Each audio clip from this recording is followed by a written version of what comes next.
Estamos começando mais uma edição do Bom Dia Mercado. Faremos juntos o nosso planejamento de trabalho para esse primeiro dia do mês de agosto, que já marca o início das oitavas de final, tanto da Libertadores quanto da Sul-Americana, e esse vai ser o nosso foco por aqui. Eu espero conseguir ajudar você, trader e punter, a fazer o melhor planejamento possível para o dia de hoje.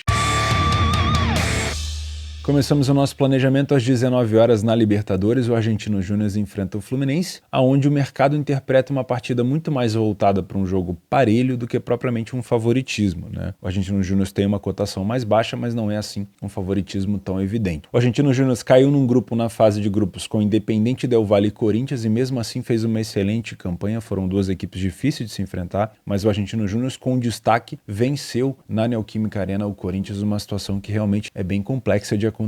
O Fluminense teve dois momentos distintos na fase de grupo. Um momento muito forte fisicamente no início, onde até conseguiu com destaque golear a equipe do River Plate, e depois no segundo momento, ali nos três últimos jogos, com duas derrotas, uma para o The Strongest, uma para o River, e um empate no Maracanã com o Sporting Cristal poderia ter colocado o Fluminense em maus lençóis, até um risco de não se classificar para a fase de oitavas de final. Então foram momentos distintos. Utilizando o PDF de apoio, a gente consegue ver que as campanhas dentro e fora de casa de Argentinos Júnior no Campeonato Argentino e do Fluminense no Campeonato Brasileiro não são tão distintas, né? O Fluminense tem a 12ª melhor campanha fora, o Argentinos Júnior tem a 10ª campanha em casa, só que o Campeonato Argentino tem um nível técnico mais baixo e também tem muito mais equipes. Tá? Destaques: o Argentino Júnior venceu 54% dos seus jogos, não é um número de vitórias tão grande, saiu na frente na mesma condição de porcentagem, porém ficou sem sofrer gol em quase metade dos jogos. Essa é uma situação interessante. O Argentino Júnior tem mais jogos que o Fluminense disputado nesse contexto e é uma equipe que sofre no máximo um gol por jogo de média. Então defensivamente é uma equipe muito boa e quase se aproxima ofensivamente de uma média de 2 gols por jogo. Ficou apenas 15% dos jogos em casa sem conseguir marcar. O Fluminense já tem um problema bem grande ofensivo. O Cano até voltou a marcar agora contra o Santos, mas não está vivendo o seu melhor momento. O Cano é um dos artilheiros da Libertadores, se eu não me engano, tem 6 gols, mas não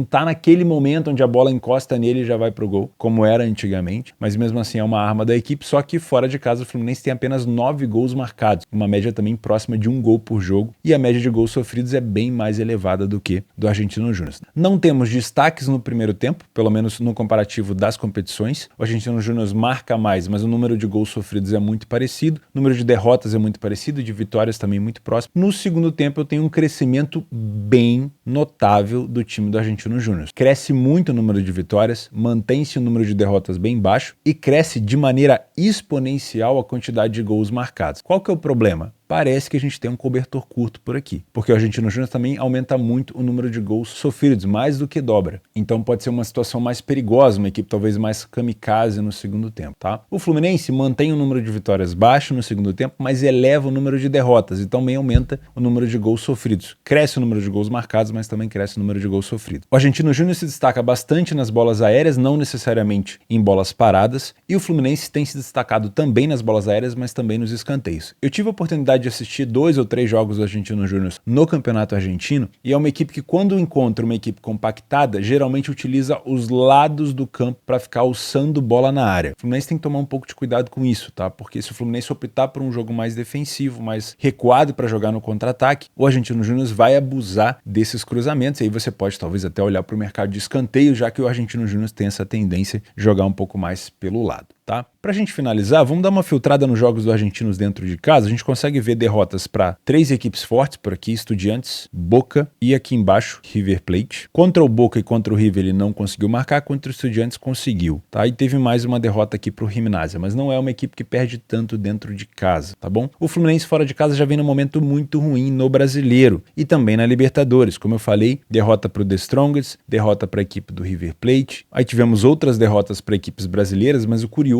é, nesses últimos recortes, em todos os jogos que o Fluminense perdeu, ele não marcou gol. E isso, obviamente, tem o fator Cano não estar em boa fase, tá? Porque realmente é uma situação de Fluminense, depende muito do jogador para fazer os seus gols. Contra o Curitiba perdeu e não marcou, contra o São Paulo perdeu e não marcou, contra o River perdeu e não marcou, contra o Flamengo perdeu e não marcou, contra o Corinthians perdeu e não marcou e contra o The Strongest perdeu e não marcou. Contra o Botafogo, mesma coisa, tá? O Fluminense perdeu e marcou só contra o Fortaleza. Então Então, me parece um momento fisicamente mais reduzido do Fluminense, mais baixo, e também é uma situação que o Fluminense depende muito que o Cano volte a ter ali os seus gols para ajudar a equipe. Tá bom? Se você é um trader, vai trabalhar numa bolsa esportiva, a primeira situação que você precisa averiguar por aqui vai ser o comportamento do Fluminense. A gente sabe que o Fluminense é um time que pode se adaptar, pode querer jogar com a posse de bola chamando o adversário para cima para poder contra-atacar e que pode também tentar fazer uma marcação mais alta. Porém, eu não acho que vai ser nenhuma nem outra, tá? Acho que o Fluminense vai jogar um pouco mais sem a bola nesse jogo. O Argentino Júnior deve ter um pouco mais de domínio e o Fluminense deve optar pela velocidade em transição. Isso significa que o Fluminense talvez jogue mais recuado e dê ao Argentino Júnior essa possibilidade de criar no seu campo ofensivo. Se esse cenário tiver de fato acontecendo, você precisa ficar atento à questão de contra-ataque. Se o Fluminense consegue sair em contra-ataque, eu ficaria de fora do mercado de resultados, do match odds, e olharia talvez para o mercado de gols. Se o Fluminense não consegue sair em contra-ataque, se existem momentos, janelas de superioridade, onde o Argentino Júnior consegue recuperar essa bola no pós-perda, aí sim eu acho que pode ser interessante ficar de olho nessa correção de preço do Fluminense, se esse cenário se confirmar. Se você é Panther, eu gosto de 3 cenários por aqui e esses 3 cenários envolvem você assistir o jogo ao vivo. Eu não vou te dar nenhuma dica pré-live. O primeiro cenário seria, caso o Fluminense opte por fazer um jogo mais recuado, gosto de pensar no empate anula do Argentino Júnior. Ou até talvez no menos 0,25 do Argentino Júnior. O empate anula talvez seja um pouco mais interessante. Porque aí o Fluminense está optando por levar esse jogo para o Maracanã para decidir em casa, o que é, na minha opinião, bem inteligente, tá? Porque o Argentino Júnior caiu num grupo bem forte na fase de grupos e se saiu muito bem, tá? Então não é problema nenhum o Fluminense levar esse jogo para o Maracanã, tentar buscar um empate, por exemplo, tentar não tomar gol aqui. Seria interessante. Então, essa é a primeira questão. Se você observou o Fluminense mais recuado, gosto de pensar nesse empate anula do Argentino Júnior, porque o Argentino Júnior vai ter mais condição, talvez, de marcar gols por aqui. A segunda dica também tem a ver com essa situação de um Fluminense um pouco mais compacto, um pouco mais recuado, que seria o Argentino Júnior estar explorando muito as beiradas de campo próximo da linha de fundo para poder cruzar muito bola na área. Isso vai gerar muitos escanteios. Então, trabalhar ao vivo a favor de escanteios do Argentino Júnior, para mim, se isso estiver acontecendo, é uma boa situação. O cenário de gol que eu gosto por aqui, que é o terceiro cenário, a terceira dica, seria se o Fluminense não estiver fazendo um jogo compacto e recuado. Seria um Fluminense tentando propor jogo ou um Fluminense querendo sair lá de trás, tocando bola, sem chutão, do jeito que o Diniz gosta, e o Argentino Júnior roubando essa bola ainda no campo ofensivo, pegando a defesa do Fluminense de calça curta. E aí eu gosto de pensar numa situação para 2 gols por aqui, inclusive tá com uma odd muito boa, tá? Os 3 cenários, as 3 dicas que eu te dou têm a ver com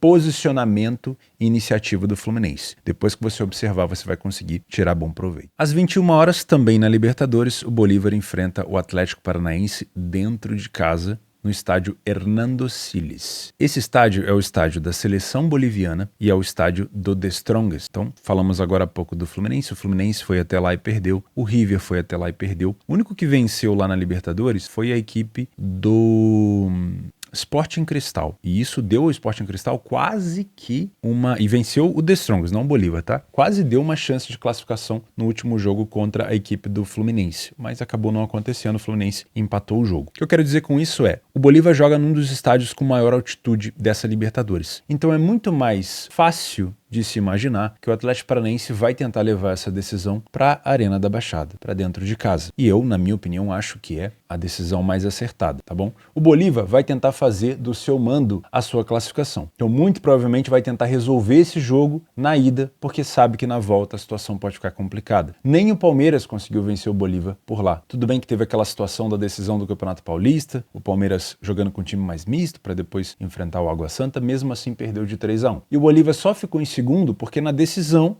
obviamente ali, do primeiro lugar do grupo, o Palmeiras venceu o Bolívar dentro de casa. Aí sem altitude, o Bolívar já não é aquele leão todo. Assim como o The Strongest também, que eu faço essa piada, né? O The Strongest é muito forte dentro de casa. Fora de casa não é tanto. Então, se o Bolívar não decidir essa classificatória, essa eliminatória em casa, fora de casa vai ficar mais complexo. Eu vou evitar fazer isso daqui, que é analisar o PDF de apoio, porque o nível do campeonato boliviano, comparado ao do campeonato brasileiro, ele não é real, tá? É completamente irreal. Então eu poderia aqui listar todas as grandes qualidades do Bolívar, mas eu estaria fazendo uma análise um pouco equivocada, porque comparar o que o Atlético Paranaense faz fora de casa contra níveis de enfrentamento, como o do Brasileirão, e o Bolívar em casa é mais complexo. tá bom? Então eu prefiro olhar um pouquinho do que o Bolívar vem apresentando aqui nos últimos jogos. Os últimos jogos do Bolívar dentro de casa, e isso aqui sim, talvez seja uma informação que possa ser relevante, a última derrota do Bolívar foi aqui para a equipe do Wilstermann, né, a equipe boliviana por 3-1. Mas se a gente pegar todo o recorte, fomos até aqui, ó, agosto de 2022, mais ou menos um ano, alguns dias de diferença, tá? Mas mais ou menos um ano de diferença, e a gente teve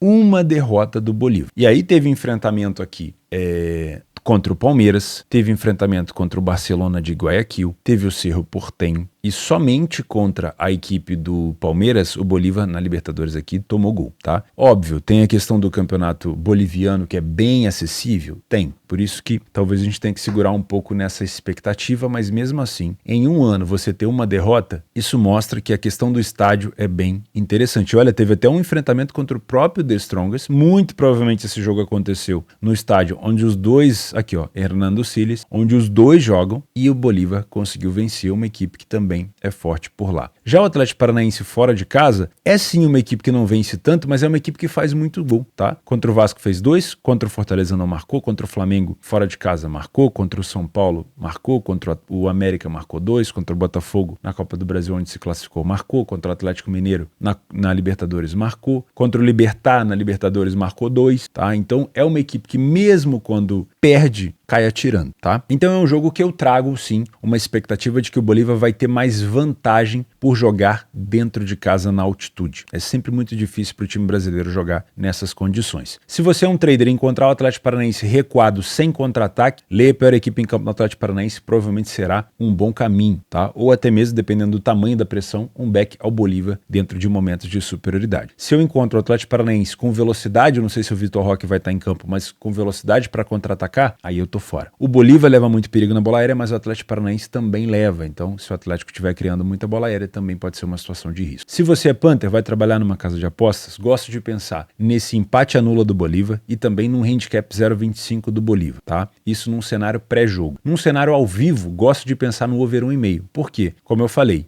o Bolívar vindo para o Brasil para decidir um jogo empatado, muito provavelmente ele pode ser eliminado. Porque fora da altitude, o Bolívar não é um time que assuste o adversário. Quando ele vem no Brasil, geralmente ele tem complicação. Agora, em casa, ele tem a capacidade, utilizando a altitude, de definir essa eliminatória e pode complicar a vida do Cap por aqui, e eu tenho também a possibilidade do Cap jogar em contra-ataque. Então, esse mercado de gols, que eu gosto do over 1,5, seria pro live. Encontrar um Bolívar pressionando muito, chegando muito próximo do gol e ter um Atlético Paranaense também usando do contra-ataque é um cenário muito bom para buscar 2 gols por aqui. O último jogo que eu quero acompanhar com mais detalhes é River Plate Internacional, mas antes de a gente começar a falar desse jogo, eu quero te pedir o like nesse vídeo e a tua inscrição no canal. Fica o convite, se você não é inscrito por aqui, temos planejamentos de trabalho todos os dias, mesmo quando a grade não é tão boa como a de hoje. Hoje a gente tem uma grade muito interessante. E se você já é inscrito e puder deixar o like, vai me ajudar muito, tá bom? River Plate 1,50, Internacional a 6. É justa essa cotação? É justo. River Plate campeão da Argentina, eliminado na Copa da Argentina, mas campeão do Campeonato Argentino, se recuperou na Libertadores, começou perdendo para o The Strongest, tomou uma goleada para o Fluminense, empatou com o Sporting Cristal fora de casa, mas utilizou do mando de campo, e esse é um fator muito importante nessa análise para conseguir se classificar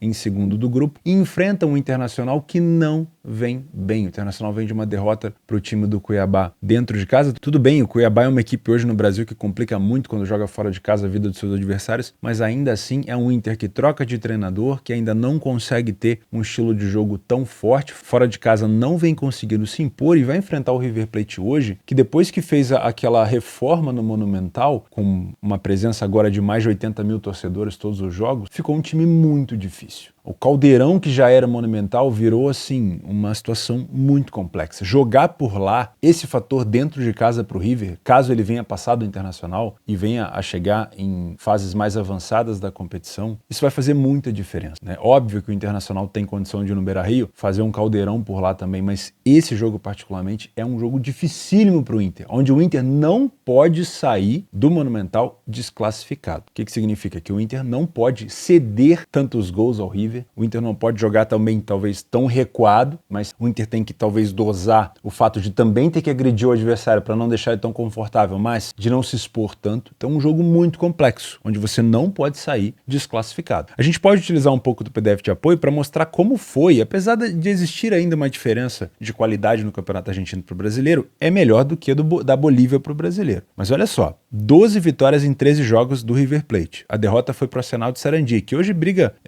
se eu não me engano, ou foi rebaixado ou briga contra o rebaixamento ainda, porque tem uns critérios de cálculo da Argentina, que é da Federação Argentina, que é meio maluco, tá? Em 85% das vezes, o River foi o primeiro a marcar, não falhou em marcar em casa em nenhum jogo, nem quando perdeu. Em 54% dos jogos, não sofreu gol, marcou 26 gols e tomou 7, uma média de 2 gols por jogo, quase 0,5 gols sofridos, tá? O Internacional fora de casa foi o primeiro a marcar em 33% dos jogos apenas, só venceu 2 partidas, falhou em marcar em quase 45% dos jogos e não sofreu tantos gols, foi quase o dobro da equipe do River, mas não sofreu tantos gols assim. Em 22% dos jogos apenas ficou sem sofrer gol, mas o número não é tão elevado, é mais do que um gol por jogo, mas o que destaca mesmo negativamente para o Inter é o poderio ofensivo da equipe que fora de casa não vem se mostrando tão forte, mesmo com a chegada do Ener Valencia, tá? O primeiro tempo, no comparativo, é onde muito provavelmente o River vai ter mais imposição que o Internacional. 62% de vitória contra nenhuma do Inter. É claro que aqui são competições diferentes. O Internacional pode não estar levando o brasileiro tão a sério como a Libertadores, né? O Internacional, nesse Campeonato Brasileiro, muito provavelmente vai focar em se classificar para a próxima Libertadores e não necessariamente em vencê-lo, em ser um postulante ao título, até porque o Botafogo já disparou. Então eu não posso levar isso aqui a ferro e fogo, mas, estatisticamente falando, é muito provável que o River tenha mais imposição no primeiro tempo, porque o Inter tem mais dificuldade nessa etapa. Marcou um gol, tomou 8. Em 56% das primeiras etapas, perdeu e não venceu nenhuma. O River tem um excelente ataque, perde pouco e uma boa defesa. Segundo tempo, o River melhora ofensivamente, mantém o número de vitórias muito alto, mantém o número de gols sofridos baixo. O Inter melhora na condição ofensiva, melhora na defensiva e passa a não perder tanto. Então, por mais que eu ainda tenha um time do River com bastante pressão, com bastante superioridade, o Inter melhora. O River não é uma equipe que tem tantos gols marcados de cabeça, é uma equipe que finaliza muito mais de fora da área e consegue os seus gols assim do que propriamente levantando bola para a área. Mas mesmo assim é uma equipe que leva perigo pelo alto com 5 gols marcados. Para a gente finalizar, aprofundando o River dentro de casa, aqui esse jogo contra o Tajeres foi em campo neutro na eliminação. O Tajeres é uma pedra no sapato do River, uma eliminação em campo neutro. Eu vou ter uma derrota aqui, como eu falei, para o Arsenal de Sarandi e depois uma derrota cá embaixo para o Rosário Central. Tá? Então é um River muito forte, principalmente depois de inaugurar o seu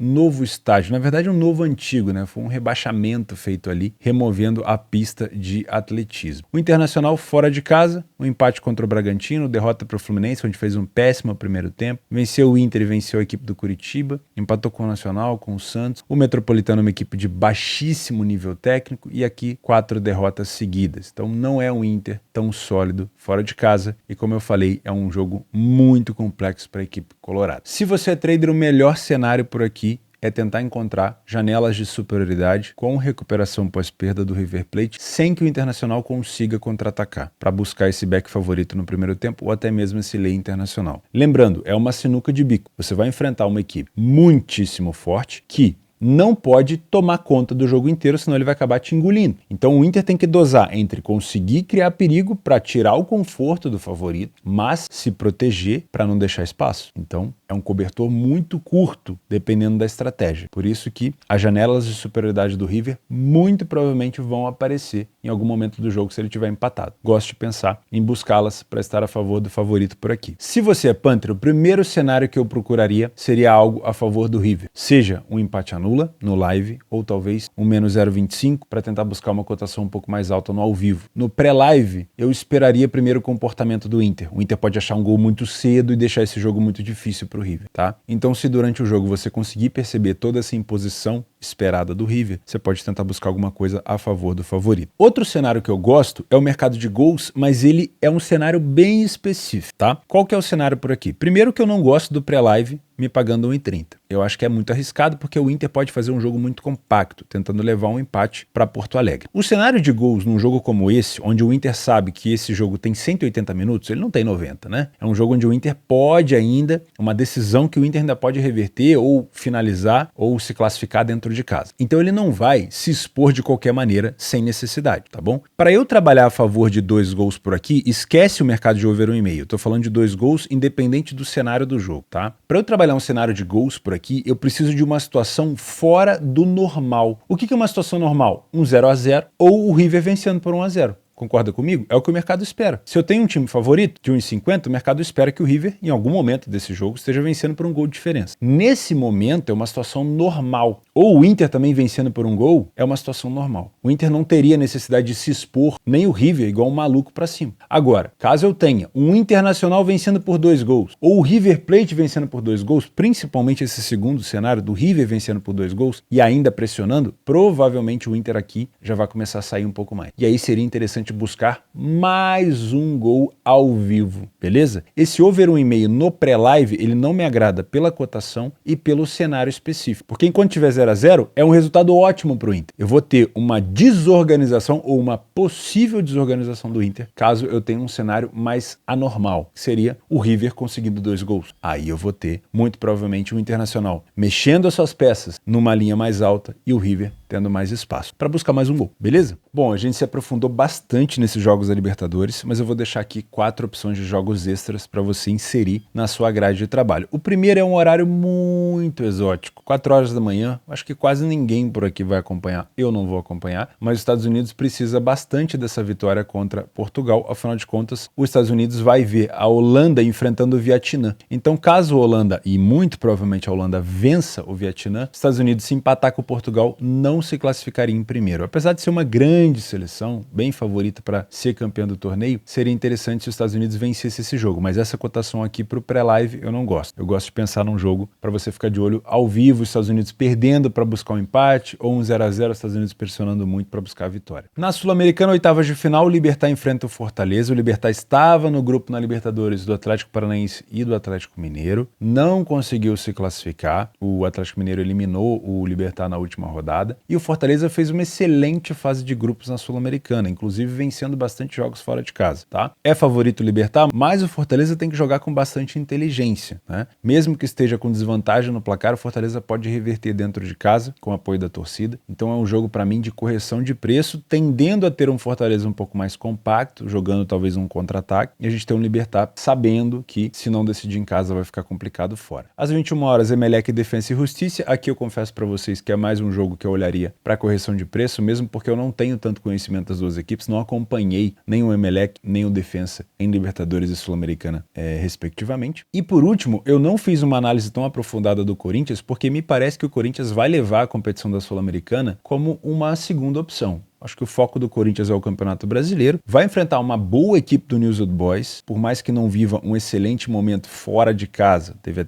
apenas 2 vitórias aqui nos últimos jogos. Mesmo assim, é uma equipe chata, que enfrentou o Santos recentemente e conseguiu vencer. Porém, mesmo que no comparativo o Corinthians tenha um elenco melhor, a gente precisa entender qual é a real motivação para o Corinthians nesse jogo. Vai colocar o time titular ou vai com um time de garotos, como foi contra o Universitário de Deportes, do Peru? Se for o time titular, talvez valha a pena ficar de olho nessa vitória do Corinthians, trabalhar alguma coisa a favor do Corinthians no trade, porque o News pode levar esse jogo para a Argentina, ou seja, tentar compactar e não aproveitar tanto dos contra-ataques na Neoquímica Arena, favorecendo esse jogo de maior pressão do Corinthians. Mas primeiro, a gente precisa dessa resposta, se vai ser um jogo do Corinthians com os titulares, se vai levar tão a sério, enfim, não é uma competição que paga tanto como a Libertadores, mas quanto mais longe você chegar, mais dinheiro você vai colocar no bolso, tá bom? Eu vou ficando por aqui, muito obrigado pela tua companhia. Não esquece, aqui embaixo tem o meu curso, telboss.com, para você fazer, aprender, aproveitando ali que na parte da tarde a gente está com poucos jogos ainda. Não esquece de participar lá dentro do meu curso, na aba promoção, do sorteio diário das bancas da minha parceira Betfair. Tem promoção aqui embaixo de R$5 da minha parceira também para você utilizar. E caso você ainda não me siga no Telegram, o link tá aqui embaixo. Um grande abraço para você, fica com Deus e até quarta-feira.